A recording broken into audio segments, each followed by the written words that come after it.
Gates versus Musk is the heavyweight fight of the century. Won't be a very good actual fight, but money-wise...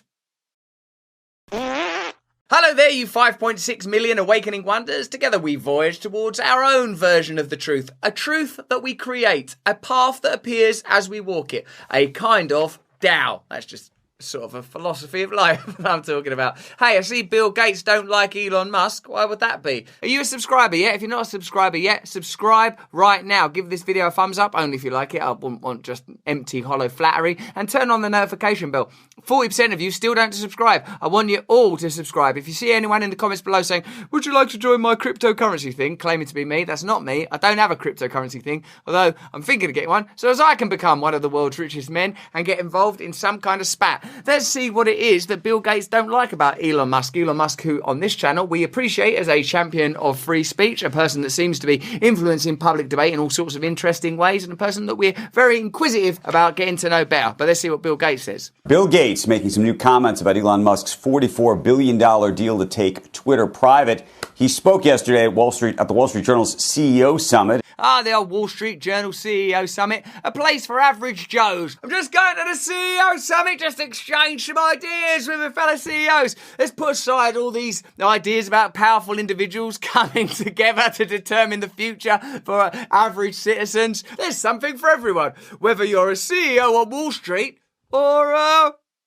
Gates was quizzed about his views on Elon Musk, in large part because of some of those tweets we saw just 2 weeks ago now, where it appeared that Elon Musk had screenshotted his text messages with Bill Gates. Elon Musk's a gangster, isn't he? He's always doing some weird thing on Twitter. It's interesting. Where Bill Gates effectively said that he was short Tesla, and Elon Musk turned around and said, well, if you're short Tesla, I can't really talk to you about philanthropy and anything else because I don't believe that you could possibly actually be interested in climate change. It's interesting that there is this new appetite for outspoken public figures. Trump, Musk, and I suppose the antithesis to these plain-speaking public figures is someone like Bill Gates, who's on your TV talking about climate change or pandemics or whatever, but in private text messages saying like, "I'll short Tesla stock." And I suppose if you were interested in climate change and you believe that electric cars is part of the solution, and I feel that Bill Gates probably does believe that you wouldn't necessarily short Tesla stock.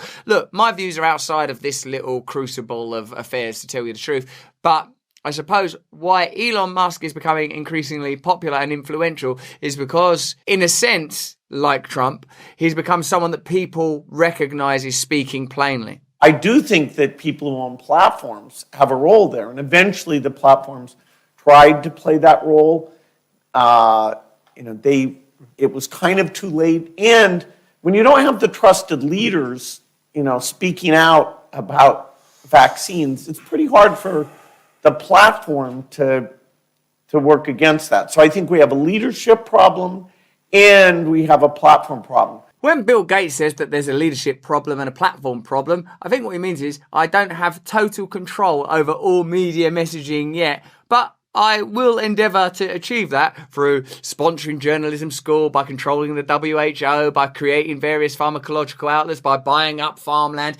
I think it's kind of a bit rich, and I use that phrase deliberately, for Bill Gates to criticise Elon Musk on oligarchy. So do you have any advice for Elon Musk as he buys Twitter? He actually could make it worse. What's his goal, where he talks about the openness, how does he feel about something that says vaccines kill people or, that Bill Gates is tracking people? What are those two particular examples? Is that one of the things he thinks should be spread? So are his goals for what it ends up being, does it match this idea of less extreme falsehood spreading so quickly, weird conspiracy theories? This is why you need a spiritual dimension to your life. Otherwise, you just get really powerful people just trying to propagate their own ideas. Freedom of speech is a spiritual principle in a way because it suggests that you don't know what's best and you're going to have to tolerate hearing things that you don't agree with. If you think you do know best and you want to control the conversation, that is not a spiritual principle. That's a power principle. That's if you achieve total domination, you can control outcomes. That's not something we can build a reliable future on for everyone unless you happen to trust or agree with the person that's in power. There are already laws around terror. There are already laws around language that is about inciting and violence. These laws already exist. You don't need additional regulation and censorship, and usually this additional regulation and censorship is used to prohibit freedom of more people than it proposes to help. Does he share that goal or not? I thought that just human judgment would work. And so far, at least under the stress of the pandemic, that hasn't stopped the crazy stuff from getting out. There are a few things I dislike about that announcement. One is the problematization of human nature.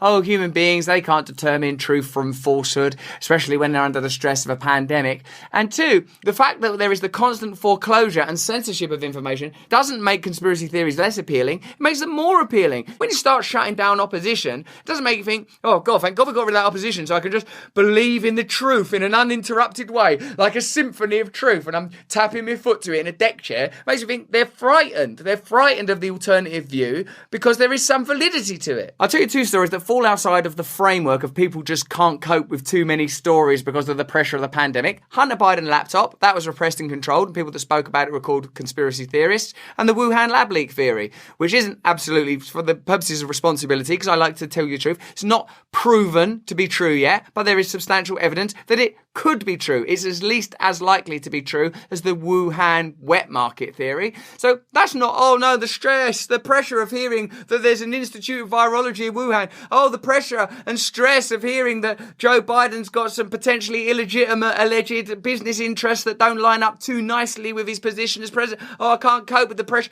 No, there are legitimate ideas that are being closed down. Therefore, freedom of speech, good thing. It makes me feel that what these powerful elites and groups are interested in are total control of the narrative, because unless they have total control of the narrative, they'll hear information that will prevent people from being compliant. It's a much simpler explanation to say that, this person started the pandemic than that there's this weird thing in biology. Gates said it's unclear how Musk will change Twitter if he takes ownership, while also raising concerns about the spread of misinformation on social media platforms. Misinformation is not an objective thing like a meteorite. It is a subjective thing. Whose misinformation? Who benefits from truth? Truth is continually changing. On my podcast, Under the Skin, we had Professor Brian Cox, and he said that responsible science should be conducted with humility, accepting opposing views so that truth can be reached through consensus and synthesis of opposing ideas. It's a good podcast. You should listen to it. Gates, who has been replaced by Musk as the world's richest person in recent years, went on to question what Musk's goal is with Twitter and whether his drive to promote free speech is sensible. How does he feel about something on Twitter that says vaccines kill people, or that Bill Gates is tracking people, Gates asked. Whether Bill Gates is tracking people or not is a matter for conjecture, but what we know for a fact is that the CDC are tracking people. We did a story on that last week. The data is available. Meanwhile, Gates has said he plans to set up a 3,000-person social media unit to help propagate accurate vaccine information in the future. This is a real gold rush for disinformation boards, isn't it? Every week a new one. Joe Biden's got a disinformation board. Bill Gates is setting up a disinformation board. Kanye West disinformation board. The last one was disinformation. When you don't have trusted leaders speaking out about vaccines, it's pretty hard for the platforms to work against that, he admitted.